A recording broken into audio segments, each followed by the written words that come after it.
So 45 మంది ఆ అధిష్టాన దేవతల పేర్లేంటి?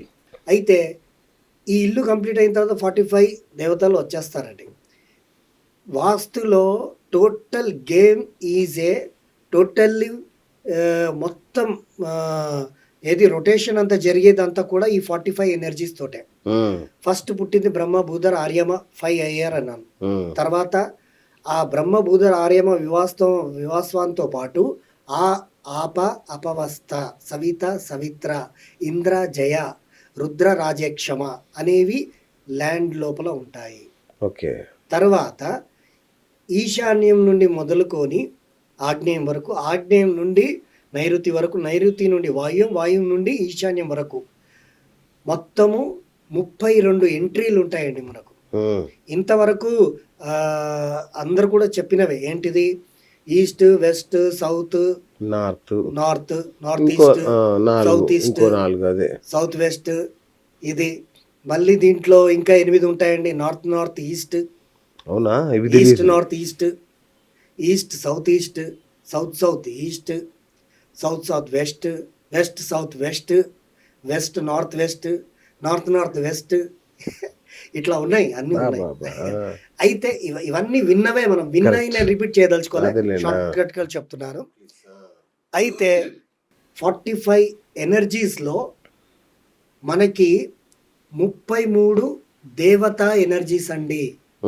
ఈ మనం ఇప్పుడు మీ ఆఫీస్లో కూడా at present BS channel Srinivas గారి ఆఫీస్లో కూడా 45 ఎనర్జీస్ ఉన్నాయి. ఈ 45 ఎనర్జీస్లో 33 కోట్ల దేవతలు అంటారు కదా, అలాగే 33 దేవతలు ఉన్నారు. 12 మంది ఎవరు ఉన్నారండి అని మీరు అడగవచ్చు. 12 మంది ఎవరండి అని అంటే అవి అసురులు. మన వాస్తులో ఏదైనా మిస్టేక్ జరిగితే శిక్షించడానికి 12 మంది అసురులు ఉన్నారు. ఓకే.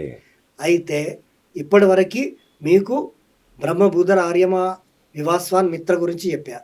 ఆపవస్థ సవిత సవిత్ర ఇంద్ర జయ రుద్ర రాజ్యక్షమ అనే వాటి గురించి చెప్పా. ఇప్పుడు ఈ టోటల్ 45 అంటే మనకి 4 మూలల్లో ఏదైతే మన ఆఫీస్ 4 మూలలుగా ఉందో అక్కడ నార్త్ ఈస్ట్ పూజలు అండి, నార్త్ ఈస్ట్ దేవుళ్ళు అండి, అదండి ఇదండి, ఇల్లు పీకి పందిరి వేయండి, ఎన్నో విన్నాం సార్. కాబట్టి మనకు నార్త్ ఈస్ట్లో ఏముందంటే వాస్తు పురుషుడి తల ఉందండి. తల, ఓకే, తల భాగము నార్త్ ఈస్ట్ లో ఉంటది. రైట్. ఈ మన ఇంటికి ఒక ప్రాణం ఉంది. ఆ ప్రాణానికి అధిపతి అయినటువంటి పేరే వాస్తు పురుషుడు. ఈ వాస్తు పురుషుడు ఎలా వచ్చాడంటే దేవతలు రాక్షసులు వీళ్ళిద్దరి మధ్యలో భూమిలో మొట్టమొదట ఆధిపత్యం కావాలని యుద్ధం జరిగింది. ఆ యుద్ధం జరిగినప్పుడు సాక్షాత్తు పరమేశ్వరుడితో అంగదుడనే రాక్షసుడు రాక్షసుల వైపు నుండి యుద్ధానికి వెళ్ళాడనమాట.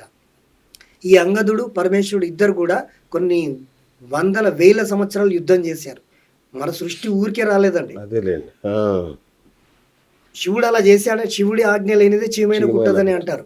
అంటే దానికి ఒక కారణం ఉంది. అంటే రాక్షసుడి ఇలా శివుడు ఊదేస్తే వెళ్ళిపోతాడు. కానీ 4 యుగాలు జరగాలంటే ఏదైనా కథ ఉండాలి కదా. అందుకే శివుడు ఏం చేశాడంటే ముచ్చటగా యుద్ధం చేశాడు. కొన్ని సంవత్సరాలు చేసినప్పుడు అలసిపోతారు కదండి. అలసిపోయి అంగదుడు పరమేశ్వరుడు అలా కూర్చున్నారంట.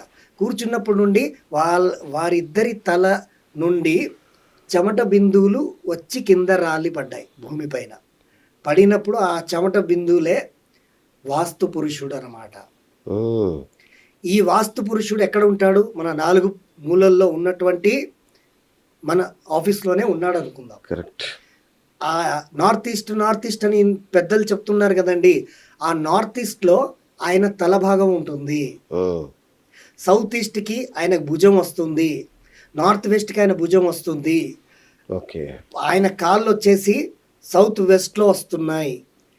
ఈ ప్రాణం అనేది మన ఇంట్లో వాస్తు పురుషుడిగా ఉన్నాడండి.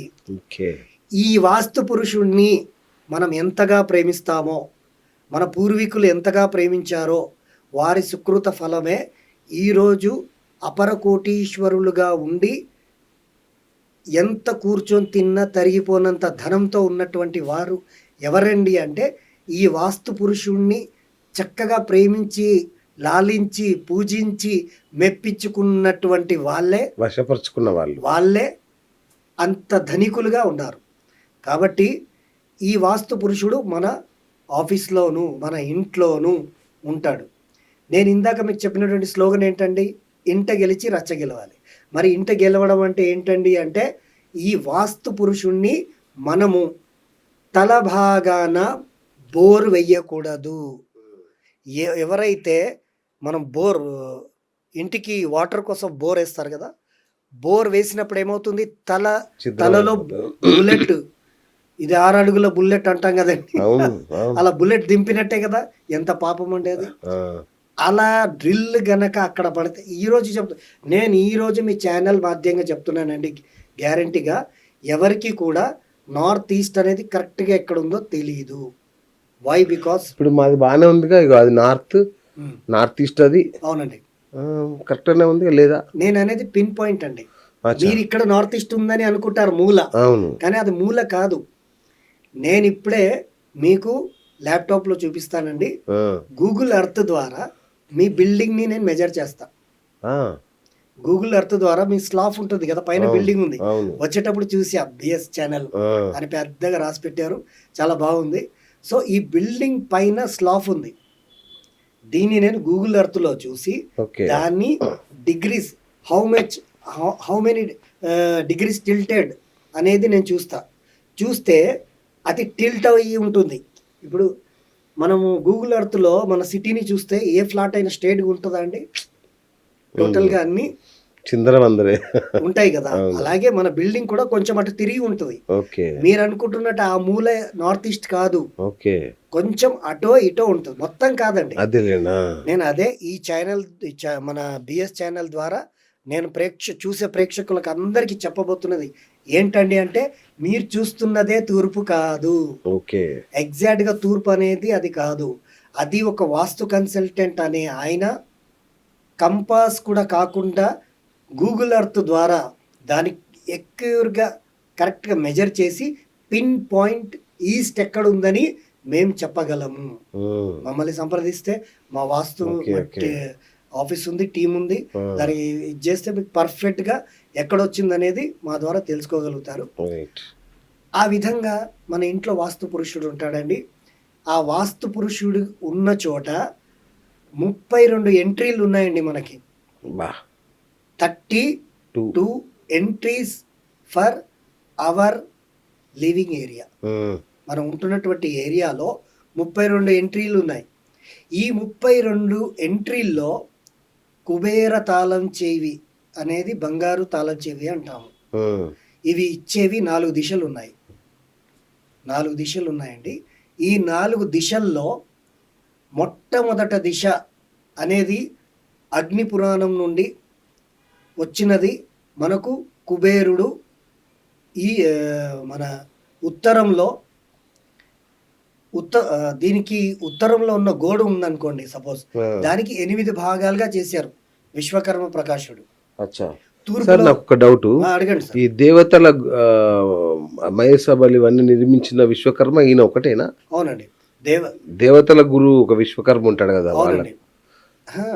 ఇప్పుడు ఏంటంటే విశ్వకర్మ ప్రకాశుడు భగవంతుడికి భవన నిర్మాణానికి వాళ్ళు ఆయనకు ఆధిపత్యాన్ని ఇచ్చారు. ఆయన తర్వాత శిష్యుల్లాగా దాని తర్వాత ఇవో నడుస్తూనే ఉంటది కదా. అట్లా ఎన్నో పేర్లు చెప్పుకొని కొంచెం అటు ఇటు కన్ఫ్యూజింగ్ కానీ అవన్నీ పక్కన పెడితే మూల సూత్రధారి ఎవరండి అంటే సప్త ఋషులు. దేవతలకు రాజు ఎవరండి అంటే ఇంద్రుడు. దేవతలకి సేనాధిపతి ఎవరండి అంటే సుబ్రహ్మణ్యేశ్వరుడు. దేవతలకి మొట్టమొదట మనం పూజించాలంటే ఎవరికి పూజించాలండి? వినాయకుడికి. మరి దేవతల భవన నిర్మాణాలన్నీ కూడా నిర్మించడానికి ఎవరండి అంటే విశ్వకర్మ ప్రకాశుడు.